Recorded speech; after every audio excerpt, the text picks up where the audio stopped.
Čo sa týka značiek, tie značky boli už nakúpené dávno predtým, ak boli rozpočtové opatrenia v decembri. Takže čo chcete zdôvodňovať? Nechápem, čo chcete zdôvodňovať poslancom. A ďalšie veci, ďalšie tie rozpočtované položky.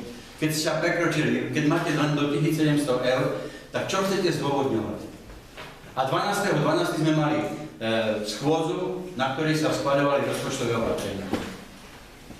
Čo chcete zdôvodňovať, keď prakticky ste vyčerpali v 4. štvrť roku, ste vyčerpali toľko, čo predtým za 3-4 roky. Čo chcete zdôvodniť? Nič nezdôvodníte. Pán starosta, neskačte mi do reči. Nič nezdôvodníte. Nič nezdôvodníte, pretože čo sa týka týchto vecí, máte rád komunikáciu s prokurátorou. Ja si myslím, že toto pôjde na prokuratúru. Nech sa páči. To nejde o to, že sme prekročili alebo že budeme prekračovať rozpočet, pretože vy ste si stiahli z jednej položky, dali si na druhú. Len to nie je vaša kompetencia. To je kompetencia obecného zastupiteľstva. Tak sa budem zodpovedať, keď som prekročil kompetenciu, tak to jednoducho zodpoviem na všetky pripomienky hlavnej kontrolky, ktorá to všetko tu ako namietala. Jednoznačne viem si to zdôvodniť v rámci rozpočtu obce. Nechápem, čo tu chcete zdôvodniť. Nechápem, čo tu chcete zdôvodniť. Ste porušili. To není vo vašej kompetencii, to je v kompetencii obecného zastupiteľstva. Čo vy chcete zdôvodňovať? Nechápem, čo vy chcete zdôvodňovať. Neberte nám kompetencie, ktoré máme my, ktoré má obecné zastupiteľstvo. My vám neberieme vaše. Prijímate ľudí do práce, prijímate. Nemáte na to schválené finančné prostriedky, aj to vám tolerujeme. Toleruje obecné zastupiteľstvo, pretože vieme, že to bolo potrebné. Ale dajte nám túto možnosť, aby sme to schválili my. Lebo od toho je obecné zastupiteľstvo, nie vy. Dobre, ďakujem. Pani kontrolórka. Ja ešte by som chcela poznamenať, že to je vlastne už nezvratné, pretože do 20. februára už mali ísť údaje von na daňový úrad. Čiže tam sa už nedá v tom nič robiť. Keby som to bola dostala skôr, upozorním na veci, že treba, čo je zle naúčtované, a to ešte som nevidela hlavnú knihu a tak ďalej, pretože k tomu sa nedostanem zatiaľ. Ale chcela by som ešte povedať, a nemáme žiadnu informáciu o podnikateľskej činnosti, vážení. Žiadna informácia nikde za celý rok 2016. Toto mi tu chýba. Ďakujem. To je všetko, ďakujem. Ešte niekto, či pristúpime k uzneseniu? Nech sa páči, pán Pekný. Ja by som chcel opýtať, že či neuvažujete na ten stiahnutý materiál, prerobiť to a dať nám to? V žiadnom prípade nie. Ja stojím len otázku. Takto hlavnú knihu za 9 mesiacov dostala hlavná kontrolórka, tak celá podnikateľská činnosť. Máte tu dnes jednoplatky vo výške 260 000 eur. To je podnikateľská činnosť.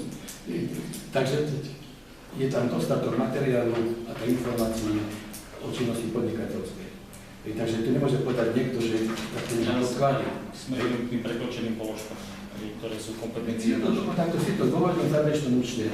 Takto cez 10% plus minus sa zdôvodním v záverečnom účte. Ďakujem, že už nemám ďalej. Takto to je bez auditora a nehlavného kontrolóra. Nech sa páči ešte pani. Ja ešte by som sa chcela pýtať, je to aj moja vec hlavného kontrolóra, lebo ja mám právo k tým veciam rozprávať, nie len auditorka, pretože vieme, ako pani auditorka, aký má meter. A ďalej som ešte chcela povedať, že áno, dostala som hlavnú knihu k 39., ale podľa týchto údajov to vyzerá, že to ani to nebolo tam dobre naúčtované nič. Ale ide o to, prečo ja by som si mala spočítavať z hlavnej knihy všetko, čo sa týka podnikateľskej činnosti, či náklady, či výnosy, keď mne vedúca ekonomického referátu môže dať čisto podnikateľskú činnosť narátanú. Hej? A prečo by som to ja mala spočítavať, keď ja taký údaj môžem dostať, ale nedostanem. A ani vy ako obecné zastupiteľ.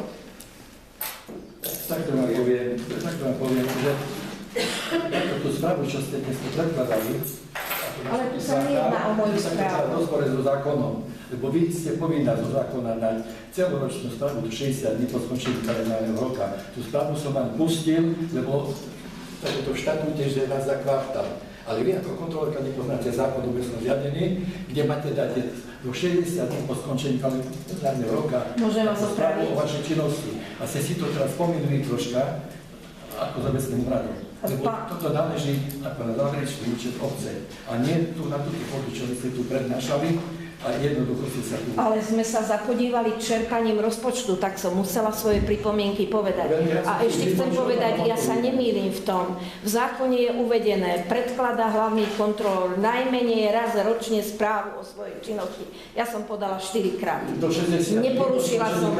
Áno, do 60 dní. Není do 60 dní, posledná. Ale najmenej raz za rok. A ja som dala 4 podľa štatútu, na čo ste ma vďaka vám upozornili. Máme dneska 27. páni. Takto ste poslali... Takže nie to, neporušila som nič a pamätám si veľmi dobre, čo zákon mne píše. To si nepamätáte, lebo nepoznáte. Pamätám si. Dobre, Najmenej raz za rok do Dobre, som si sa 60. vypočul, dostanete odpoveď písomne do 30 dní. poprosím ešte niekto do diskuzie. Ja by som povedal jednu vec. Prečo sa tu takto handrkujeme? Už to bolo milión krát povedané, dajte hlavnej kontrolórke dokumenty, ktoré má dostať a nebudeme sa tu handrkovať. Pán starosta, neberiem pripomienky, čo sa týka toho, že to je vo vašej kompetencii, vo vašej kompetencii. V jej kompetencii a jej úlohou je kontrolovať tie veci. Ona je hlavná kontrolórka. A beriem to takto v júli sme tu schvaľovali pravidla kontrolnej činnosti. Článok záverečný hovorí tak, že kontrolórka je povinná dať starostovi jeden výtlačok ako kontroly, či z domova dôchodcov, či do školy. Dodnes to nemám. Som jej povedal, tak do týždeň, a až to dostane, tak dostane potom pokladiť. To ste mi povedali pred 2 dňami. Jednoducho, vlastné pravidlá. A vy mi nemôžete povedať, či dostanem alebo nedostanem. Ja žiadam doklady a ja ich mám dostať. Vo vašej právomoci nie je mi ich nedať, ale vašou povinnosťou je ich dať. Viac sa nebudem o tom rozprávať. Ja nechcem sa tu ani handrkovať, ani nič. Ja len chcem, aby bolo, čo nájdem, alebo čo ja viem. Však ja nemusím so všetkým ísť do správy, so všetkým. Ja pomôžem, poradím, keď to nejde, ale nie, aby som... A potom mi nedovolíte ešte ani povedať, keď po akcii niečo zistím. A to je Ďakujeme. To je všetko. Má ešte niekto Ja jednu bodu? len mám k tomuto bodu toľko, že konečne sme dostali od hlavnej kontrolky to, čo máme dostávať. A som rád, že sme takéto čo dostali. Takže môžeme pristúpiť k uzneseniu. Nech sa páči. Uznesenie číslo 280/2017 Z. Obecné zastupiteľstvo v nálepkoch berie na vedomie dosiahnuté ekonomické výsledky OCE v nálepkove za rok 2016. Kto je za takéto uznesenie? Dvaja za? Áno. Zdržali sa hlasovania, alebo boli proti? 5. Takže prikročíme k ďalšiemu. Tak do... Ešte raz. Ja som sa zdržal. Všetci sme sa zdržali. Všetci sme sa zdržali. Takže 6. Dobre, ďakujem. Pristúpime k bodu číslo 8. Informácie o stave pohľadávok obce na Letkovo 31. 12. vrátne vyhodnotenia analýzy vývoja rastu pohľadávok v roku 2011 až 2014 a zrealizovaný personálny opatrený 31. 3. 2016. K tomu by som dodal, že 16. bodu 2017 na referenta hospodárskej prevádzky bol prijatý inžinier Ľudí Žavický, ktorý má pracovné náplne spravovanie autoparku, spravovanie obecných nájomných bytov v počte 124, správu obecných budov OCO Zbrojnica na Letkovo 3. Amor, komunitné centrum športové, a zároveň bude vymáhať nedoplatky za nájomné byty, vodné, stočné, predovšetkým poplatky za komunálny odpad. Toľko som vás chcel poinformovať, otváram k tomuto bodu rozpravu.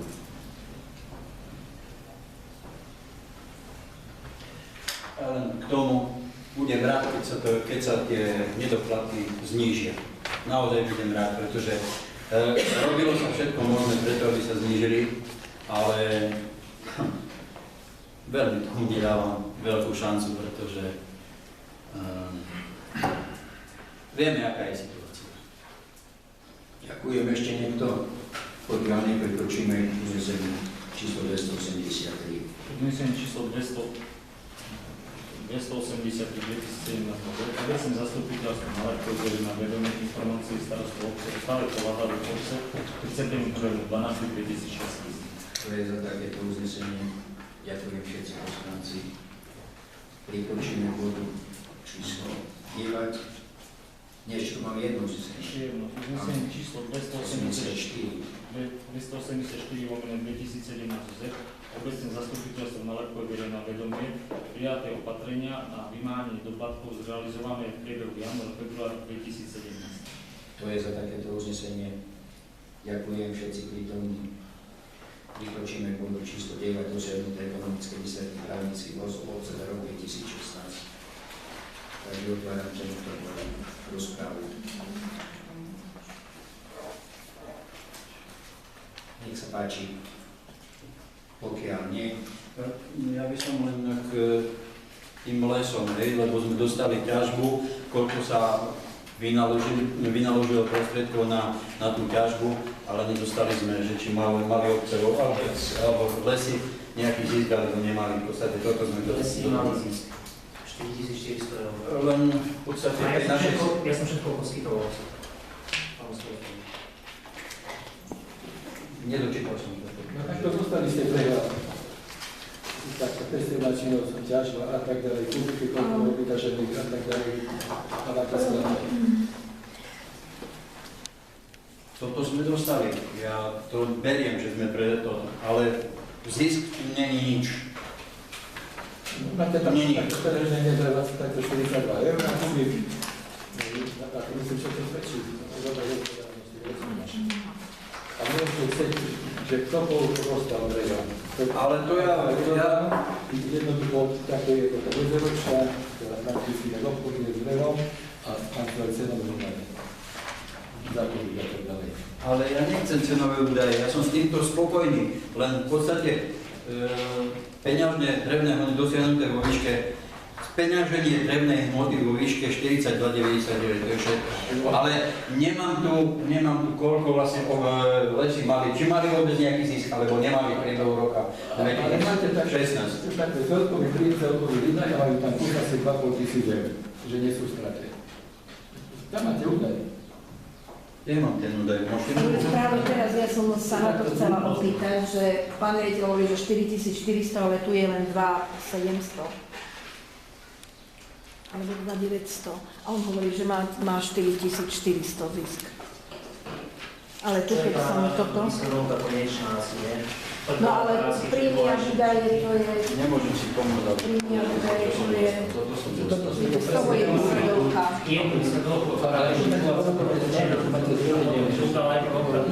Aha, dobre.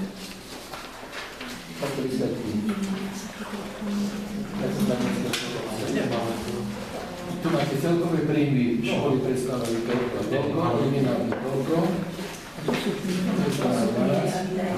takú 17 strana.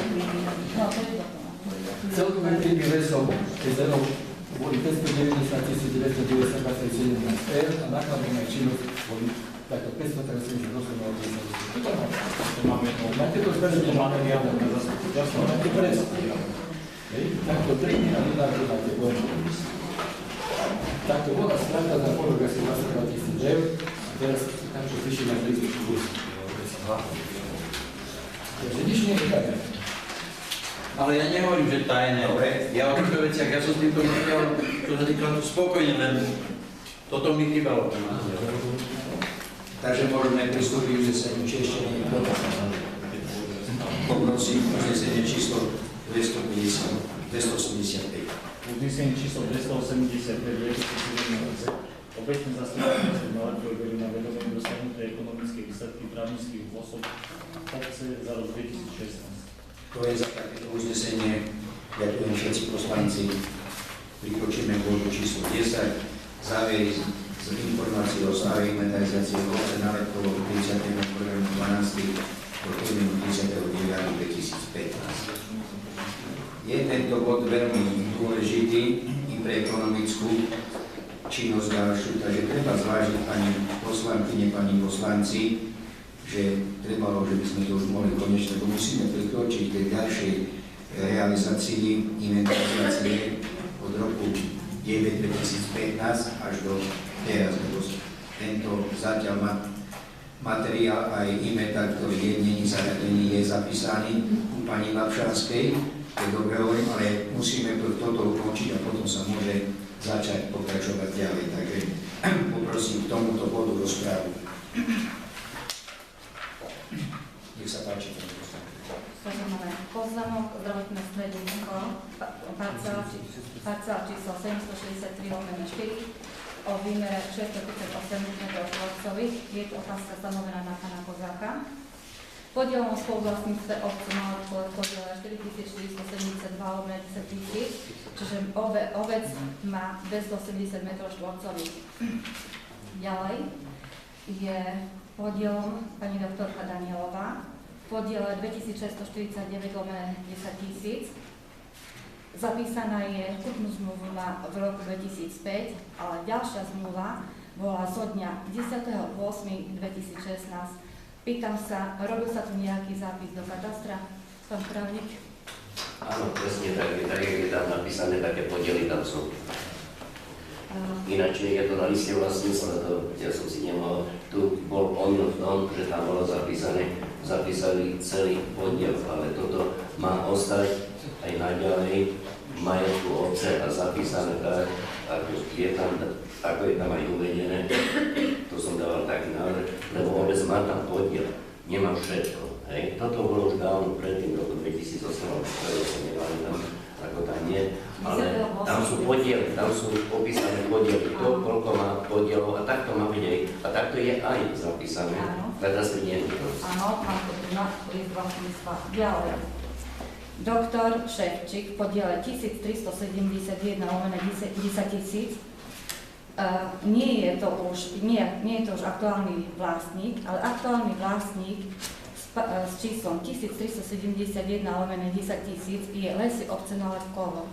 Nákupná zmluva je zo dňa 28.12.2016. Takisto si poprosím otázku k tomu.